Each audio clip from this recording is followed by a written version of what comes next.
Now, it's time for our first session, Risk Know-How in Communities Around the World. Moderating this session is Tracy Brown. Tracy's been the director of Sense About Science, since 2002. She's received many public honours. In 2010, The Times named her one of the 10 most influential figures in science policy in Britain. She's been recognised by the Science Council for her work on evidence-based policy making. She's been made an OBE for services to science and an honorary professor at UCL in the Department of Science, Technology and Engineering in Public Policy. Tracy, over to you. Thank you very much, Georgina. Thank you. Actually, I invite my panel to come up and sit at the front. Let me grab it. So, Sense About Science works with communities to make sense of and ask questions about information.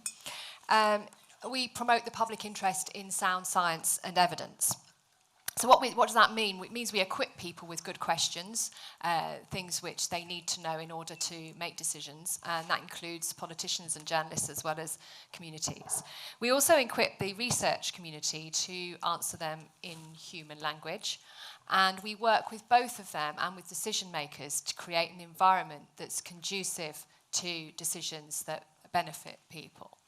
Now, one of the challenges some years ago that we came up against was that there was a lot of complaining about communities and about the public not understanding. And in fact, those continue to this day. You saw the UN actually just 2 months ago was critical of the fact that people didn't understand, didn't realise they needed to take action on climate. And people don't understand risk. You hear that all the time. When you see a newspaper article that runs a story and some people believe it and they shouldn't, or they get a hype story, and people don't understand risk. But what was it that they didn't understand was something that we set ourselves. And we started to look into that, working with the foundation and with many others. I'm causing you some feedback. And with many other organisations that we've worked with at the community level, to produce the risk know-how framework. And this is something that draws from experts all over the world who have been working on risk communication for some time, as well as drawing from the people, parents making decisions about their children undergoing surgery, for example, people trying to work with farmers to decide whether or not to grow drought-resistant crops based on the climate forecast and risk the yield, working with people who are trying to tell farmers not to take in their crops because there's been an oil spill and it's going to poison people, and so on. So we're drawing from the kinds of experiences at the coalface. We've created a risk know-how framework. But this framework goes through in some detail what are all the things we need to know. Technically, how do we understand something that's a single incident versus repeat incidents, and so on. But what it also does is it puts that knowledge in with two other things, which is your capacity to make a decision, to do something about the risk you face, which will be influenced by very many different things, and also the trade-offs that you're making with other risks in your life. What might happen as a result of this? What if you do this, what don't you do? And so on. And that's something, putting those three things together, all very, very important, is something that the risk know-how framework does. So we did that, and some of you may remember that we launched that together, I'm just going to jump over this. That's all the numerator, denominator bits that people do need to know. And then what we began to find is, in talking to people about this, and some of the material that was coming from the World Risk Poll as well, we found that people had a lot to share from those community experiences that was not being synthesized in any way and reflected back at the very agencies who are giving out that risk information, whether it is safety in the workplace or first aid or fishing safety and so on. So it was not being reflected back. And we found that they felt they had a lot in common. So we shared amongst them, themselves, we shared some of their stories and experiences and have been developing the framework since. Well, what today marks is the opportunity to start really synthesizing more of those experiences and actually asking, what are people finding helpful? we're very excited to be working on producing a platform that will be responsive and encourage other agencies to be responsive to what people need. They often find themselves in that situation where they're suddenly in a risk practitioner. You know, there's an incinerator being installed in a community, people don't know is it safe or not, and somebody gets kind of elected the person to go and find the information that community needs. And so they suddenly find themselves wanting to be able to take what they're finding and communicate it with a group of people. There are others who spend their whole lives, including my speakers today, actually doing that professionally too. There's so much to be learned, and we're embarking on that. What do people want and need today? And I'm delighted to have a fantastic panel to do that. We have Adam Parnell, who is a professional mariner. He may be a professional mariner. We just don't have that in the in the brief. And works for Confidential Human Factors Incident Reporting Programme. We have Catherine Hill, who is the Community Resilience Coordinator for the British Red Cross, so for some very different bases of experience. And finally, Leonard Lee, who will be familiar to many of you, who is Professor of Marketing at the National University of Singapore and specialises in how emotional and cognitive factors influence our decisions. But he's also the Deputy Director of the Lloyd's Register Foundation Institute for the Public Understanding of Risk. And he will be reflecting on some of those experiences too. But I'd like to ask Adam, would you like to share your experiences with us first? Fabulous. Thank you. Hopefully you can all hear me using one of these FBI mic things. Okay. So my name's Adam Parnell, as you've heard. I have been, I'm a military veteran. I've spent most of my life either on or in the water. And most recently, I've been harbour master of several harbours, and now I'm working for Chirp. I've been there for 15 months. Chirp is a UK-based charity. It's a very short title for a long acronym. It's a short acronym for a long title, as you heard. Confidential Human Factors Incident Reporting Programme. And the reason I think I've been invited here to talk to you about understanding risk is that I think actually, inadvertently, I guess, or by lucky happenstance, I think, probably extol and use a lot of the risk know-how framework intuitively. And when we became aware of it, we just thought this is a great thing to actually incorporate much more deeply into what we do. I'm going to put that up there. If you forget, if you remember nothing else, I think that's a really good thing. Learn from the mistakes of others. You heard Richard talk about silos, and I think if we were to look at what understanding risk means, risk. If you take it backwards, risk is primarily a human endeavour. Yes, there is risk to the environment and to wildlife and infrastructure, but primarily in this context, we're talking about the risk to people. How many of you would be shocked, or how many people here know that recent research has indicated that 100,000, you heard about 120,000 people dying in a tsunami. On average, that many fishermen, fisherwomen, die every single year if the latest research is correct. It goes under the radar, nobody knows about it. We talk about risk, and intuitively people want risk to be mitigated. And so that's, I think, comes down to having an understanding of what that risk is. And so what we do, I'm going to put this up there just as a bit of a background while I talk for a moment, just in case anybody here wants to find out more information.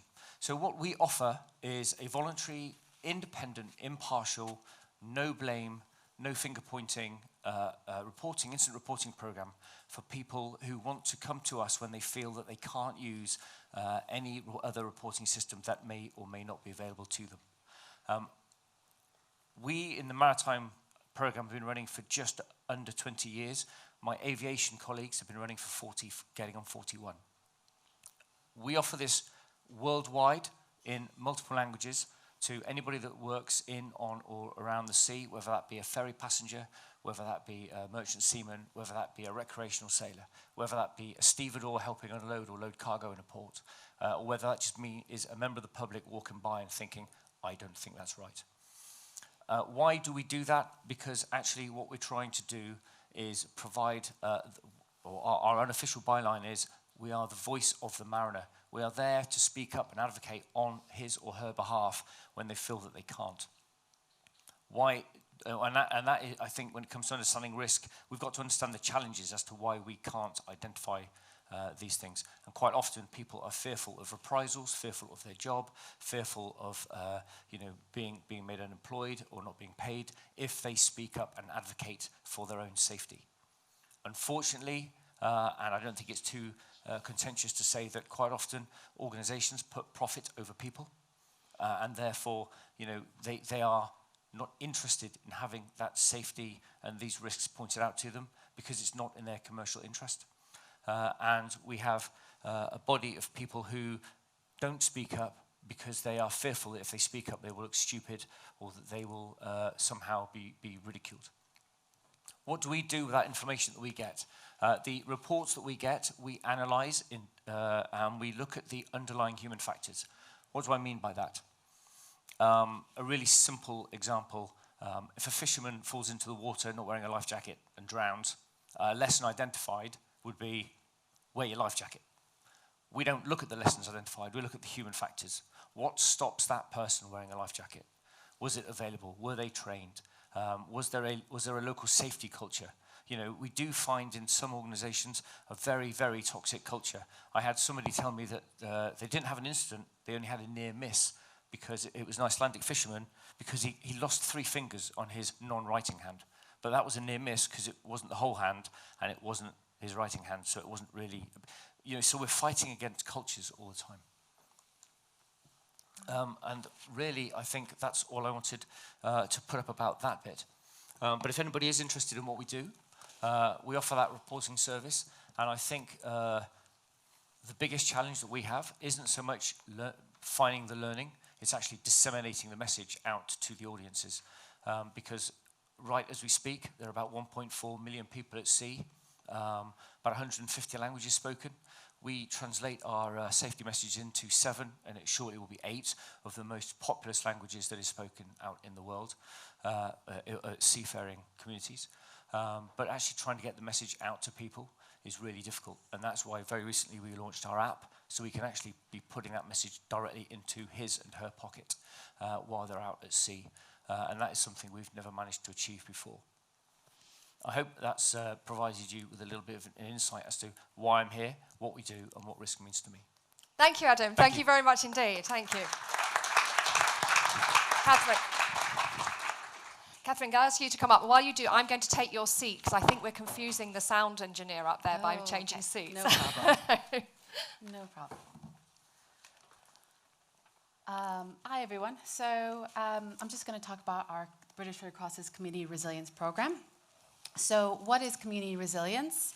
By community resilience, we mean communities who can identify, prepare for, or reduce the impact or cope and recover from shocks and stresses without compromising their long-term prospects. So today, I'm going to cover a little bit about our program, the British Red Cross's approach to risk communication, learnings from our project, and initiatives in the community, and support and tools that we use. So when do we need resilience? Our program identified that we need it to face the climate crisis and increase of the lack of emergency planning leadership and community involvement and underprepared communities. So what can we do about it? We believe that communities can be more resilient by harnessing community skills, local assets and talents, and by having their voices heard. The program has 3 overarching goals: engagement, awareness, and cooperation. So when the British Red Cross goes into communities, we first listen to the community's needs and take into account factors such as social, cultural, risk perceptions, and local knowledge.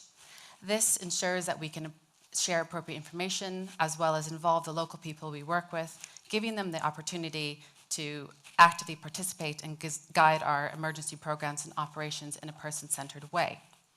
So here's what we've learned. Communities have varying perceptions of risk. These perceptions could influence their decision about how to address risk and take preventative steps.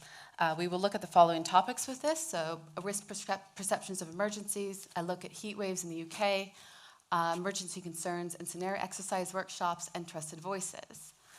So last year, the British Red Cross researched the public's perception of heat waves. The review of evidence found that while the UK heat waves have a severe impact on people's health and well-being, most people in the UK do not consider themselves at risk from heat impacts. Worryingly, this includes high-risk groups. So, through policy initiatives, we are advocating for heat waves to be better communicated and for more measures to be put in place to protect people. So, how are we tackling people's perceptions of heat waves in a positive way? We collaborate in workshops to communicate risks, boost awareness, and engagement surrounding hazards. We collaborated with the University College London and Red Cross Climate Centre on a research project to develop early warning systems on heat waves using art-led methods to engage people. We walked around the community and mapped cool spaces and even created a music video about the need to get ready for heat waves. The more people understand the severe impacts of heat waves can have on their health and well-being and the assets available to them, the more prepared they will be to act when a heat wave does come along. So discussing and educating people at risk is not always straightforward. Social cultural factors such as education, language, beliefs, values, and demographics all influence people's perceptions of risk. In the UK, every borough and council has a risk register and emergency plan. When we spoke with different communities, we learned that only 13% of people had an understanding of their local emergency plan, and almost all the people we spoke with believed that it was the government's sole job to protect people from hazards. To help communities understand their risks and develop solutions, we ran emergency concern exercises and scenario exercises. Both activities gave people the opportunity to communicate their concerns, learn about and explore different types of hazards and emergencies, as well as develop actions and solutions. To communicate about risks and resources, we must build trust and relationships in the local area. Our solution to this challenge was working with existing trusted voices to help us communicate the information and resources. We recruited volunteers from the community who knew their community best and were keen to lead our engagement initiatives. We learned through our work that there's a lack of empowerment that many communities face. Communities need spaces, structures, tools, knowledge, as well as partnerships to communicate and advocate for positive change and to meet unmet needs. So in this, we'll cover community empowerment, partnerships, capacity, and capabilities. Building community empowerment means the community's voices are heard. To do this, we ran various workshops and sessions that brought together different stakeholders with different levels of power. For example, in one borough, a community experienced a devastating fire and wanted more say in the emergency planning process. So together with the community, we worked with the council emergency planning team, housing developers, and the fire brigade to begin co-creating an emergency fire preparedness plan. When communicating risks, it's important to consider factors such as capacity and capabilities, as well as the need for diverse partnerships. A good example of this was our COVID vaccine hesitancy session and the training of community resilience, community vaccine volunteers. In both examples, we partnered with local authorities, health bodies, as well as community organizations and leaders. Each brought local knowledge and context, knew the locally spoken languages, and possessed a wide range of skills and capacities that together helped us rapidly engage with vulnerable communities who face barriers to vaccine access. We also trained the volunteers on how to hold effective conversations with people about the COVID-19 pandemic and vaccinations. So here's I'll just go over some tools and support that we've used. So starting with co-production participatory approaches, some of the British Red Cross resources, our training packages for volunteers, and some digital assets. So the Enhanced Vulnerability and Capacity Assessment tool is a participatory risk assessment process to support communities to assess and analyze the risks they face and to come up with solutions to reduce those risks. So most of our workshops use this tool. Next, we also co-produced and developed resources such as a fire safety and heat wave checklist. And the British Red Cross also has developed an app that educates people about common emergencies. Next, we co-produced training for volunteers in the community. The training helped them build confidence and develop as leaders, to assess community needs, map assets, and use digital tools for community engagement, data collection, and analysis. And finally, through our scenario exercises and our work with communities, we've started to build more research sources such as digital content and an asset database, which would allow for better communicating and sharing the community's unmet needs and the assets available to help them prepare for, respond to, and recover from emergencies. Thank you. Whoops. Sorry. Thank you very much. Thank you. Leonard.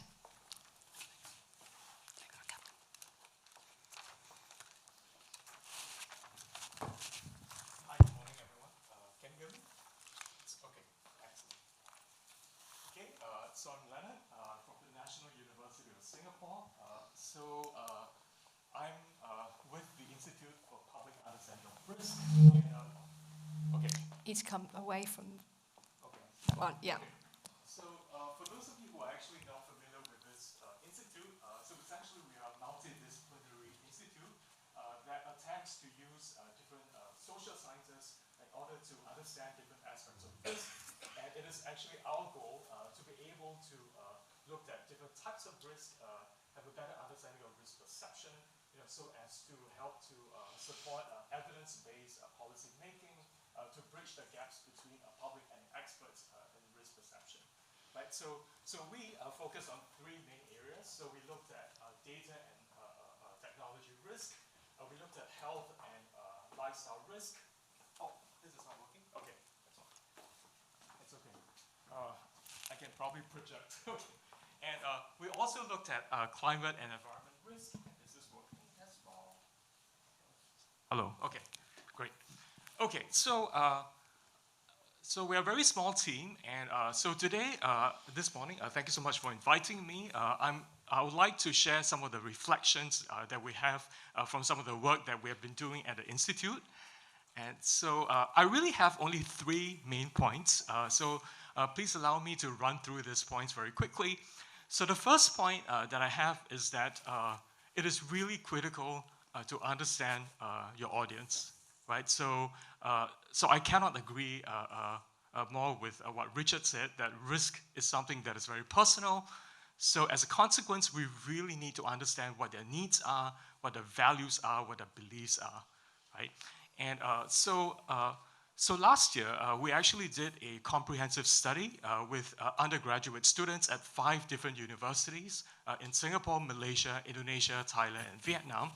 And some of the results from this study are actually quite interesting. And so here's a slide from the study that we conducted.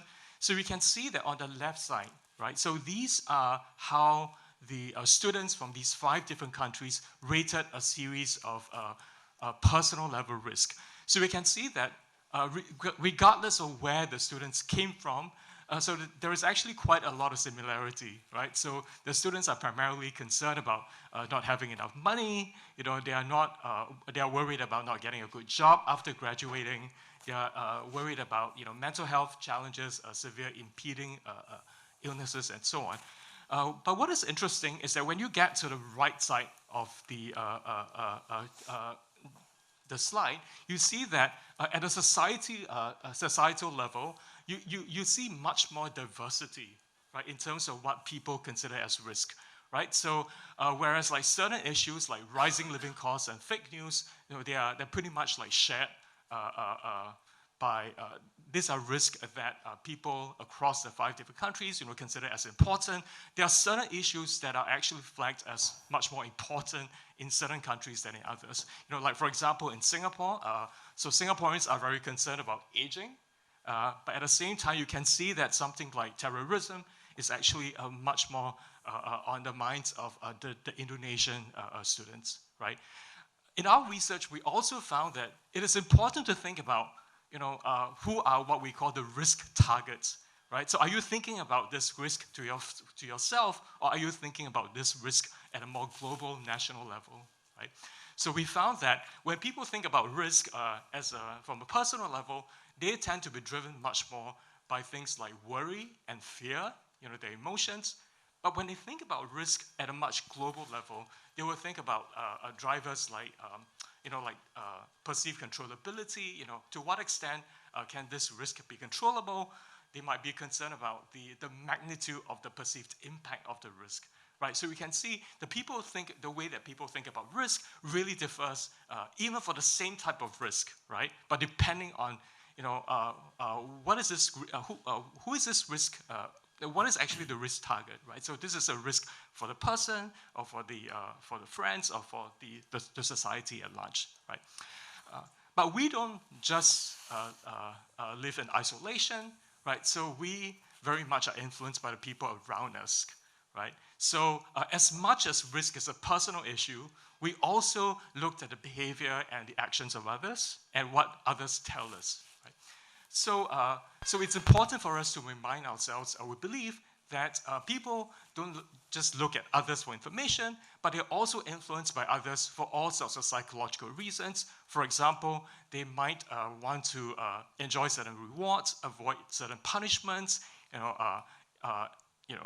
so when they see someone do something, right, and they enjoy, and someone gets certain rewards, they might want to follow the same behavior in order to enjoy the same rewards, right? And vice versa, if they are trying to avoid certain punishments. But importantly, following the behavior of others also allow people to actually get a sense of belongingness, right?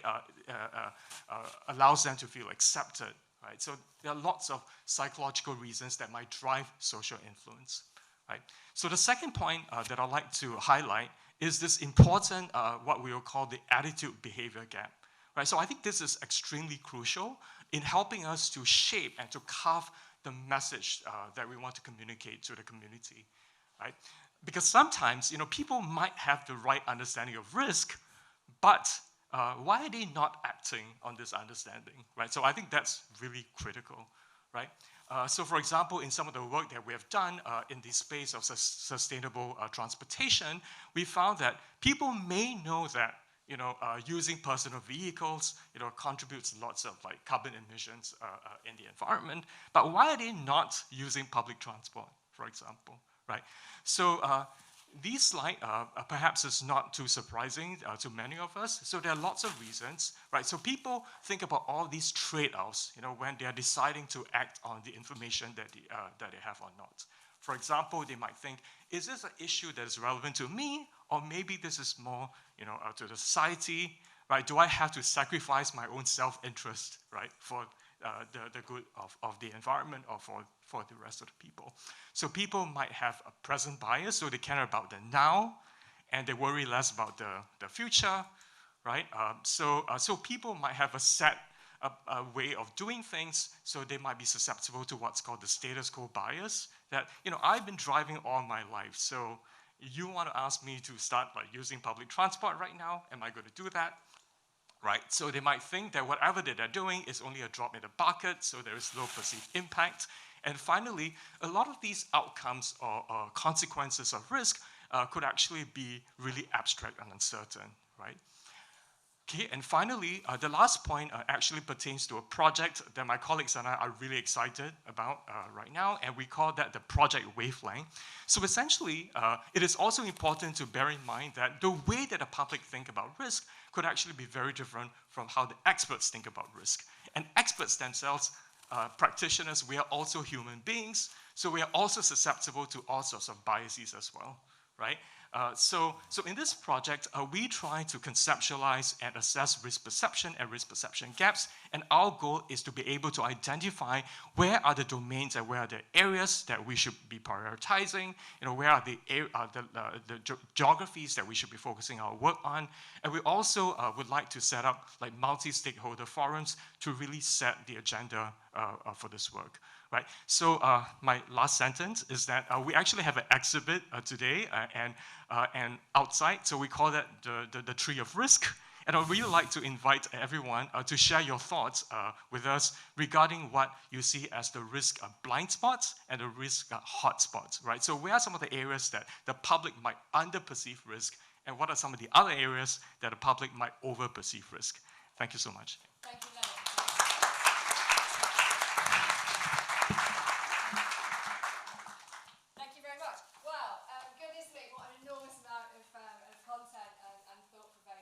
material in a really short space of time, but there were clearly some common themes coming through. I would just like to take a bit of a poll of the room. Who feels optimistic in the context of big changes, big issues like climate, that we can have a better conversation about negotiating these risks than we're having now? Who feels that in the next 5 years we'll see improvements in that conversation? Okay, it's a fairly optimistic room, But I think there's work to be done, and clearly in the sort of things that you were talking about, Adam, we're talking about human factors, and there was the word local is appearing, and empowering people to actually define that. You're asking that question: what stops a person doing something about it? Do we kind of need to denormalize some of the things that we accept, is what I'm asking. Is that, do we need to do a bit of work sometimes to say that's actually not reasonable, and to let people see other communities where that's not okay, and worrying that your main breadwinner's not going to come home tonight is something that people don't tolerate? Is that something we need to do more of, almost to problematize the risks we're living with? That's a really interesting approach, and I know that some safety messaging services do try to do that. They'll go into the community and talk to, as you say, the families of people, and actually say, and it's almost using that indirect pressure to drive local cultural change, behavioural change to improve safety outcomes. I think that does work, as you say, at the local level. I think sometimes, though, you almost get these sort of what I call group cultures. So you might get a culture, I'm going to talk very maritime now, so do forgive me. You might get a culture on board an individual vessel, but then you might get a slight nuanced and different culture when you go across that fleet, and then again when you go across that port, and all those people may be living in the same community. I mean, more and more they're not. On a vessel now, we're finding that people don't interact with their fellow crew members as much as they almost outsource their and we find the real issue of isolation on board, because people aren't talking internally, they're talking externally. Why? Because of language, because of culture. Because if you've got right now a Russian master with a Ukrainian sort of second mate and a Filipino crew, but there's probably got a couple of Indonesians and some Chinese, and they're all trying to use English to varying degrees of success. Trying to get that internal cohesion is very difficult. But nonetheless, what then drives them to try to be cohesive is they try really, really hard to fit in, and so they try to become normalized. And of course, it's that internal pressure, and it's very hard to break that from remote. But it does work in some circumstances, but not in others. Yeah, that's interesting, because we're getting very similar kinds of comments about that from construction as well. They're trying to create a common conversation in that environment. If you want to ask something, do throw up your hand, because I'm very happy to take questions. Is there anything at the moment that people want to ask about what's been presented, or the experiences that Catherine, Adam and Leonard have talked about? Yeah. Thank you. Nick Farron from ACAPS. I was really interested with Leonard's last presentation just now, and I think this idea that risk is personal is key. And one of the big problems that climate change may be a big global risk, but it's not at that personal level a risk for many people who can do something about it, but it perhaps is at a very personal level for some other people. And I suppose one of the questions I had for you was about the first slide you showed on the perceptions of risk. Did you do a correlation to the actual risk of each of those? Because some people, I don't know, one of the ones was about social media or something, or cyber attack. There must be a way of measuring the actual risk of a cyber attack in a country. And is the perception wrong? And do we sort of correct perceptions? And how do we do that? So I suppose that's my thing about how do we estimate risk, and then how do we address the difference between the actual risk and the perceived risk? There's a lot in that question to unpack, but just a very brief answer from you, Leonard, and then maybe we'll start unpacking that, because that goes to what Catherine was saying as well. No, Thank you so much for that question. So it's certainly a question that we are really grappling with, and that it's why we started the entire project Wavelength, right? Project on risk perception gap. Okay, so just a very quick answer to your question. So in that survey, we did not compare the perceived risk with the actual risk. But in some cases, we do see a large divergence, right? So let me give you an example, right? So for example, there was a study that was conducted across Singapore last year, and they found that people do know of the environmental risk that is associated with driving, right? But they also found that people are not switching to public transport as much as we would like to, for a variety of reasons like convenience and like perceived impact and so on. Right? I cannot agree with you more. I think if you were to look at this from the other side, there are also certain possibilities where people might over-perceive risk, right? So which means that that's going to lead to unnecessary stress, anxiety, and so on. So people might be better, I mean, it's better for them to divert their resources, right, to actually dealing with risk that they are under-perceiving, right? Thank you. That goes some way down the track there. Catherine, one of the things that I've noticed is that if we think of risk communication at that one-to-one level, like we're putting out a warning on an app or whatever, you're limited really because you're talking to a person as an individual. Whereas work that I've done working with communities, for example, exactly on what Leonard was just describing, talking about what transport options have we got in London to improve the environment and to reduce emissions, transport being around a quarter of emissions. Then already people start talking differently because they're in a community setting. And it seems to me that there's more power in that setting to have a better conversation than you would if you were just seeing it a rather flat kind of communication. Is that your experience, that this is kind of building people's confidence in talking about risk? Yeah, so we would, our emergency concerns workshops, that was we opened up a kind of a space and a platform for people to openly and honestly discuss their concerns. And we were talking about large-scale emergencies. That's what we were trying to communicate to them and get an understanding. But actually what we got out of it is most people were concerned about really their perceived risks. So, knife crime, hate crime, are they going to have enough money and food to put on the table? But through those discussions and conversations, we really, really explained to them about the other risks that they may face, but also always taking into consideration their perceived risks, and trying to work with them on how to kind of tackle both at the same time, because those were their big worries, not so much a little bit the climate crisis and the bigger scale emergencies that might affect their health and well-being, but it was just really important to help them communicate their worries and then come up with solutions and actions, which we shared with local authorities, emergency planning teams, and the wider community. Fantastic. Other questions here? Any other questions in the audience? Yeah, over there. Microphone is coming your way. I think we need to be sympathetic to the people who are online. They're just wondering what we're talking about. Hi there, thanks.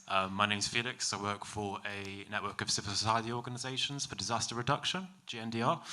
Part of what this is quantifying qualitative data. You get people's understandings of risk from a local level and then putting them into a report. What are the challenges that go around that transition of turning information, normally a sort of spoken method, into something that you can quantify? How easy is that? How difficult is it? And how do you, I guess you could say, how do you work around different perceptions of these words, risk, resilience, adaptation? They mean different things to different people around the world. What are the challenges and ways forward there?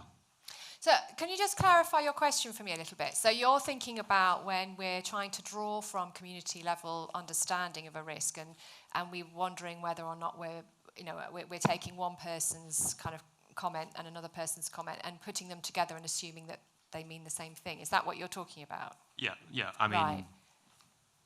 taking two comments from two different communities or nations and weighing how relevant they are to each other in our own understandings. Right, okay. In front of you is sitting Sarah Cumbers, who runs the World Risk Poll, wondering if I'm going to have to make the mic go. Sarah, it is worth saying something briefly at this point about that, isn't it? Because that's been done on a global scale with awareness of some of those issues. It has, Tracy, thank you. So I'll be talking a bit more about the World Risk Poll in the second session this morning. We're releasing our third report from the 2021 poll. We commissioned Gallup, the global polling company, to ask a series of questions about risk and safety to people around the world. And one of the first things that we did in the 2019 poll was to ask that question, what does risk mean to you? And we do find that people think differently about risk. It can be opportunity, obviously, or it can be negative. But then we look at the results of the poll knowing that. And the other thing to say about the World Risk Poll is that when you ask 125,000 people questions about risk and safety, as we did in 2021, you start to smooth over the bumps in terms of people's interpretation of what you're talking about, and you can be very confident in the responses that they give and in your understanding of what they're saying. Yeah, I think that's it, smoothing it out with the bigger numbers, which is sometimes, there's always the risk, isn't there, that we overreact to what is, taking on board what Catherine and what Leonard have said, that we overreact to something which is actually quite specific to a particular place and time and community. I've got a final question, because we've got a very short session this morning which doesn't do justice to all the important themes that you've put on the agenda, the three of you, but I do feel that the rest of today is going to draw heavily on these points. But I've got a question really, which is about learning from other people who are not like us. We've emphasised local differences, and it's important to understand context and the capacity to act.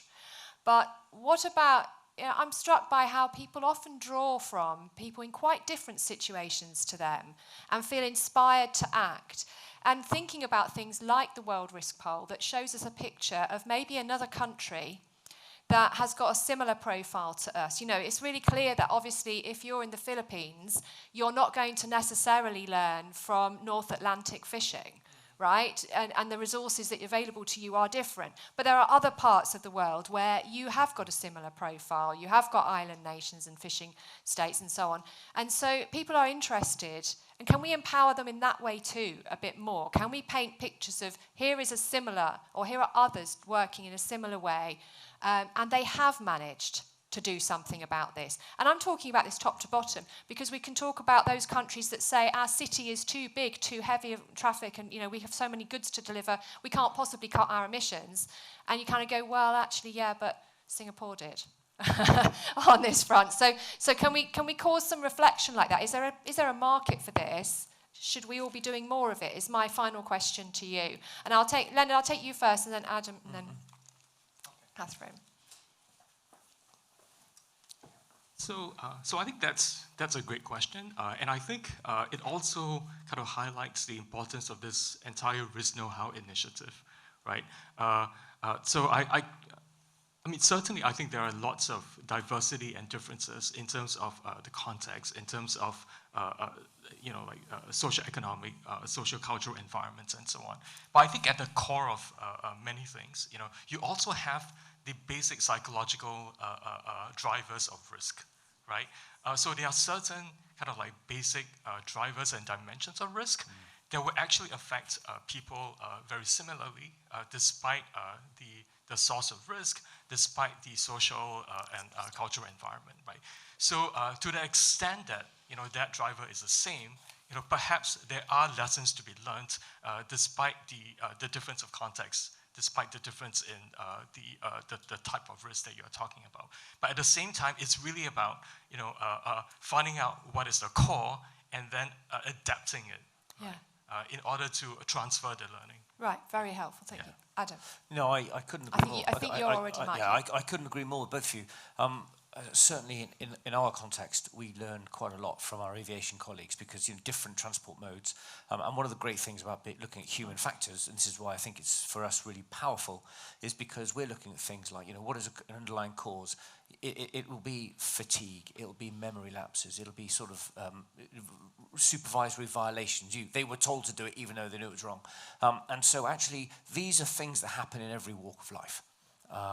There will be people in any transport mode that will be just get on and do it because we've got to get there in time, even though they know it's unsafe. And that happens at all scales and in all types of craft. And I know I appreciate I'm speaking very transport oriented, but I think there is a lot that can be learned. We do quite a lot of work with different academic institutions who look precisely at this on a very abstract level, because we recognise that the learning that they can present to us has a direct benefit in the field, and actually in a way we only use the reports we receive as a vehicle to put those messages onto sometimes. Otherwise it becomes very abstract. And lots of people like to learn from the mistakes of others because it then brings it to life. But no, you're right, actually. So I think the trick there is to do that really wide learning, but then contextualize it in a way that the recipient wants to hear it. Yeah, someone once said to me that learning from workplace safety from aviation was really important, because in aviation, when it went wrong, you really saw that it had gone wrong. It goes very badly. But the lesson is applied elsewhere now, and that's many of the things we know from that sector. So that's interesting. Catherine. Hi everyone. So yeah, I agree with Adam and Richard and what they were saying. So for us, in order to we can share the work that we're doing in the communities, and we do that through 2 online platforms where communities can upload basically their learnings, their assessments of their communities, so they can create community profiles, and they can also share the actions that they've taken to reduce risks. So on the EVCA website, there's a huge database of reports that communities put together. So you can see, even though there's different contexts and different cultures, you can find some of the similarities and really understand their approach to reducing their risks. And same thing with our community and engagement accountability tool. We also have a website where we share all of this with all our national society partners in 200 plus countries. So yeah, it's really important that learning is accessible and open for all to use. Thank you. I really think we are at a moment in time and space where something is emerging here as a different way of thinking, because we're all coming at this from very different backgrounds. We're beginning to learn from each other, and yet we're kind of drawing very similar conclusions. And it seems that we've got a pragmatic and principled approach emerging around talking about risk and negotiating risk in our communities, and how to bring from the academic setting right through to really at the cold face of decision making, how to bring those together. It feels very exciting for me, and the first time I felt like this really come together in an opening plenary of a conference. So really thank you very much indeed, and I'm delighted that we were able to come together this morning, and look forward to the rest of the day. Thank you very much. Thank you.